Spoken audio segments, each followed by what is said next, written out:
Estimados alumnos, se habrán dado cuenta ustedes de que muchas iniciativas aisladas de emperadores, reyes, soldados, generales, han dado origen a muchas maneras de hacer las cosas para enfrentar estos escenarios que pueden tener un potencial destructivo o desestabilizador muy importante. Sin embargo, aquí viene el gran actor que es la cooperación internacional. Frank Press, gran científico norteamericano y director de la Academia de Ciencias de Estados Unidos, en la década del 90 dijo, ya en la década del 80 lo dijo, y lo publicó, que se necesitaba un esfuerzo ordenado, sistematizado, responsable, con claros objetivos generales y específicos para crear un mundo más seguro frente a estos escenarios calificados como desastrosos. Y él propuso que hubiera una gran reunión en que todos los países firmaran un compromiso para hacerlo posible. Esa fue la década internacional para la reducción de los desastres. Y si vuelvo a mostrarle esta transparencia que probablemente mi ego se las va a mostrar muchas veces, no, es porque no puedo menos que sentirme orgulloso como chileno y como iquiqueño de haber podido presidir esa mesa en donde en forma muy precoz, porque en ese momento la videoconferencia no existía, se inauguraron las videoconferencias con 8 países que habían sido recientemente afectados y que son los que se pueden ver en la pantalla lateral. Y nosotros habíamos llevado una película que no la podíamos mostrar porque duraba más de 4 minutos, ¿no? Desde Yokohama a Kobe 2005, ¿qué hemos aprendido? Esa es la pregunta nuestra. Y la verdad es que pareciera que habíamos aprendido poco. Pues bien, la década internacional, ¿no?, tuvo varios directivos y uno de ellos muy importante es Salvador Briceño, venezolano, quien asumió después de don Philippe Boulet, que fue el director con el cual yo partí en el Comité Científico y Técnico de Naciones Unidas, comité asesor del secretario general de Naciones Unidas. Aprendí mucho ahí, porque estaban los más selectos meteorólogos, sismólogos, expertos en construcción sismorresistente, expertos en clima, expertos en todas las materias que ustedes se pudieran imaginar. Pues Álvaro Briceño imaginó que Yokohama era un gran paso adelante y estos 10 años, que era la década internacional, iban a ser útiles, pero que había que acompañarlos de una estrategia, de una mirada mucho más de futuro para ver qué es lo que el mundo necesita. Ahora, Chile estaba haciendo también su esfuerzo. Recordemos que a partir de 1960, en el terremoto de Chillán, nacen los servicios de salud que no existían. La salud estaba manejada por instituciones religiosas. Estaban llenas de monjitas, la beneficencia pública era la que se hacía cargo de ellas, pero no había un sistema nacional o un servicio nacional de salud, y se crea en los 60. Se crea también la Corfo, y se crean varias cosas que están motivadas y gatilladas por el tremendo impacto destructivo. Hay un gran economista chileno, director de la Cátedra de Economía de los Desastres de la Universidad de Londres, Alvala Bertrán. que llegó a ser amigo mío, después de que coincidimos en montones de reuniones, y él era sostenedor muy firme de la idea que los desastres eran el gran estímulo para el progreso, y lo demostró con cifras. Indudablemente que al principio todo el mundo fruncía el ceño porque decía, pero ¿cómo un escenario de desastre va a ser estimulante? Pero él lo demostró, que en economía las cosas a veces funcionan de una manera diferente de como la concebimos desde la ignorancia. Y en esos años se rescata muy fuertemente la evolución que significa el asistencialismo, el ir a cómo te ayudo, ¿no?, a la gestión integral del riesgo. Es a cómo te creo un mundo más seguro. Porque eso indudablemente que tiene un horizonte mucho más amplio. En 1965 nace una ley que se demoró 7, 8 o 9 años en tener su reglamento, que creó la ONEMI, le dio una planta, le dio un presupuesto y le fijó una sede. En 1970 tuvimos el primer Plan Nacional de Emergencia. Gran iniciativa, con la firma del presidente Lagos, de los ministros Insulza del Interior y Michelle Bachelet de Defensa en ese momento. Y finalmente, en el 77 nace la operación DEISE. DEISE significa de evacuación y seguridad escolar. Y el hombre que le inventó es un bombero chileno. ¿Sabían ustedes? De apellido Salé. Un gran bombero chileno. Un hombre que cuando hizo esta operación, los japoneses se volvieron locos. Y claro, muchos de ellos pasaron a la historia con sus planes escolares de evacuación, pero no hay duda alguna que hay que prestarle atención a modestos esfuerzos, con las patas y el buche, como diría el Guaso, y que sin embargo han significado grandes cambios. En la década nos incorporamos como país y con la firma de don Patricio Aylwin en 1992 y conseguimos un proyecto financiado por el PNUD de apoyo al Sistema Nacional de Protección Civil. Y tuvimos en el 94 un Plan Nacional de Protección Civil y metodologías que nos permitieron capacitar a una enorme cantidad de gente durante los 12 años en que yo tuve la responsabilidad hasta 2006 de dirigir esa institución que yo la llamo pobre pero honrada y desprestigiada porque en todas partes se la recuerda por unos líos que no tuvieron ningún tipo de intencionalidad corrupta. Lo que pasa es que una institución que no tiene presupuesto y que no tiene cómo pagar bodegaje, los personeros de la ONEMI de la época se tenían que llevar los catres al garage de su casa y cajas de alimentos y cosas porque si no se le iban a comer los ratones.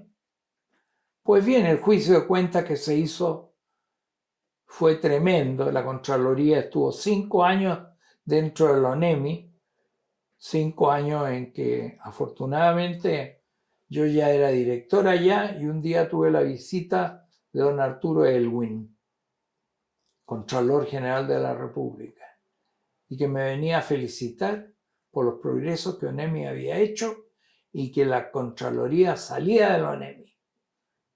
Ustedes vieran lo asfixiante que es tratar de administrar y hacer gestión con la Contraloría respirando al lado de tu oreja. Bueno, progreso evidente con un montón de iniciativas que las leerán ustedes porque pueden parecer un poco autorreferentes, pero son cosas de las cuales me siento orgulloso.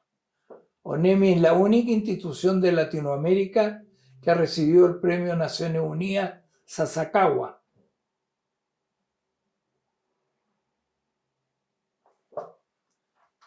Desde la Escuela de Salud Pública, donde llegué cuando salí de ONEMI, empezamos a crear una serie de cursos, diplomados y seminarios internacionales, los cuales viraron rápidamente hacia maestrías. Y varias de las maestrías en las cuales me correspondió ser profesor en universidades como la de Tarapacá, la de Iquique, en Copiapó o en Santiago, la misma Universidad de Chile, ¿no?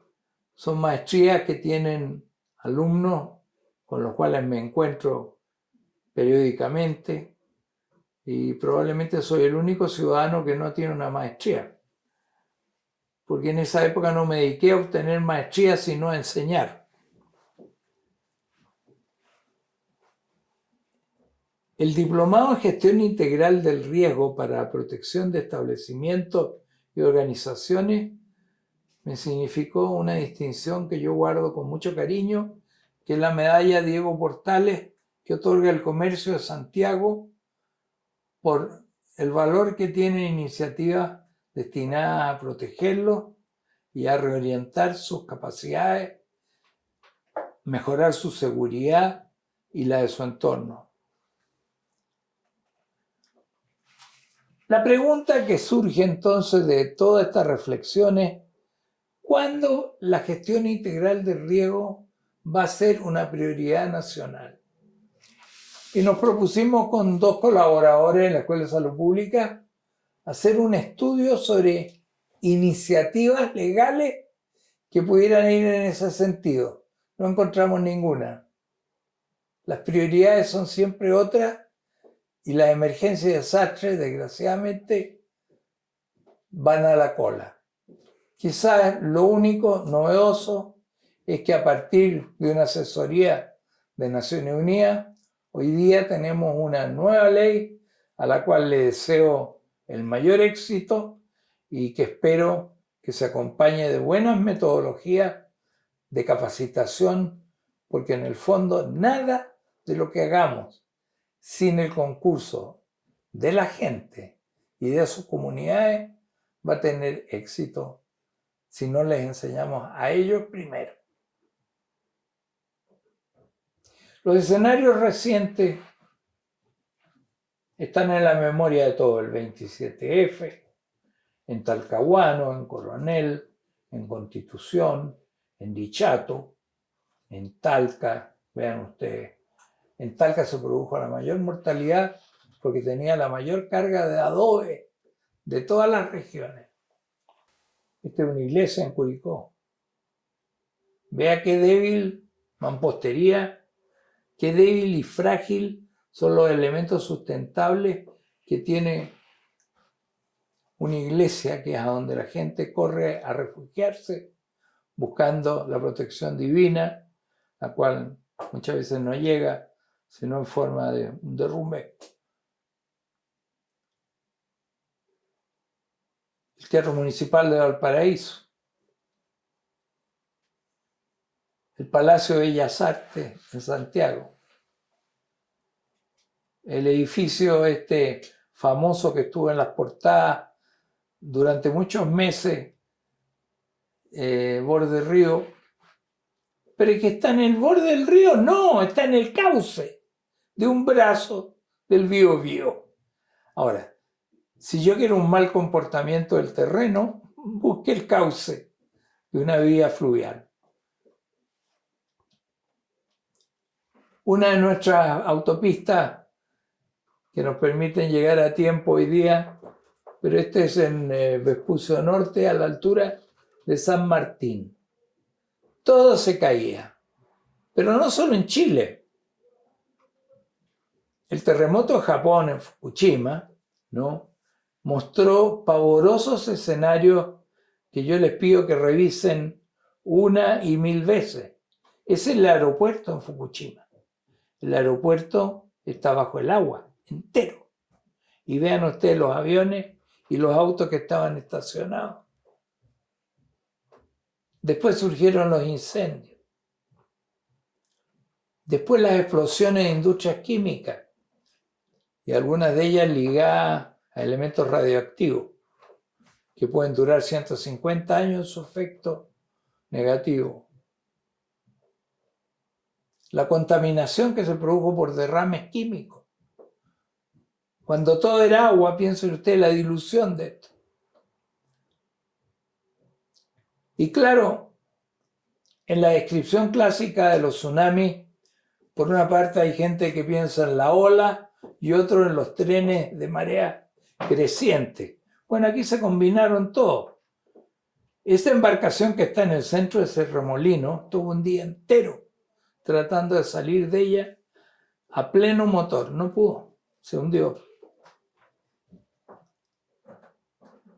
Y aquí tenemos, es difícil ver Sudamérica aquí porque está sobrepuesto esta imagen que en buenas cuentas está tratando de medir la cantidad de CO2 de los incendios de la Amazonía. Lecciones aprendidas hay muchas. Por eso creé este decálogo. Estúdienlo, memorícenlo. Hay cosas que tenemos que hacer antes. Estudiar las amenazas, vulnerabilidades, recursos. Tenemos que hacer una gestión integral del riesgo permanente y cita en la agenda público-privada. Tengo que tener ingenio para transferir el riesgo a terceros. Eso significa seguros, reaseguros. La institucionalidad tiene que estar basada en las experiencias y recomendaciones internacionales y la experiencia nacional. Tenemos hoy día un marco legal que me parece adecuado, con una autoridad intersectorial garantizada por ley, con autonomía técnica y presupuesto adecuado. Un servicio público nacional descentralizado. Bueno, deseémosle suerte al Senapred y al Sinapred, porque obviamente son iniciativas para mejorar nuestra calidad de vida. Pero así como hay un antes, hay un durante. Y en este durante, seguramente la búsqueda, el rescate, las alertas, el control de la seguridad, el orden público, traten de memorizarla porque cuando hagan un plan de emergencia, estas cosas no pueden estar ausentes. Porque así como hay un antes, hay un durante, también hay un después. Y el después puede ser este. Este es Omaira Sánchez, 11 años. Nevado Ruiz se vino con un aluvión enorme. ¿Y qué significó esto? Que ella perdió a su padre, a su madre, a sus hermanos. Sobrevivió solo una tía y ella quedó atrapada de la cintura para abajo. La entrevistó CNN, llegaron camiones de 30 toneladas llenos de cámaras de televisión, pero a María Sánchez no la sacaron de ahí. Hoy día hay todo un templo de gente que va a recordar a esta pobre niñita que cuando le preguntaban, ¿qué vas a hacer cuando salgas de aquí? Ella dijo, quiero volver a mi colegio a jugar con mis compañeras porque es lo único que me queda.